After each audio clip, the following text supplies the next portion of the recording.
Ukraine is Europe, chanted these supporters of closer ties with the European Union in 2013. Now, more than a decade later, the country will begin talks to join it. Ukrainian serviceman Yehor Sobolev has backed the effort since those 2013 demonstrations. For me, it's about fulfilling one's dreams. Sometimes it is very hard to fulfill your dreams. Sometimes it means riot police batons or the shots fired from Russian tanks or hits by Russian missiles or UAVs.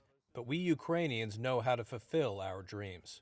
Before joining the military in 2021, Sobolev was a lawmaker who worked on legislation that formed the foundation of Ukraine's anti-corruption infrastructure, central to securing financial aid and backing for Kyiv's integration with the EU. Prior to that, he was a prominent figure in the Maidan Revolution that toppled Ukraine's president in 2014, after the Russia-backed leader broke a promise to develop closer ties with the EU. The launch of talks, though largely ceremonial, is an important step for a nation that has spilled blood and pushed through the reforms required in its pursuit of EU membership. Ukraine filed its request to join the EU days after Russia's full-scale invasion in February 2022. It sees membership as validation of its fight to embrace European values. Ukraine cleared initial hurdles to accession in December by showing progress in fighting corruption and rebuilding its judiciary, among other areas the EU considers fundamental. But Sobolev believes it still has work to do. I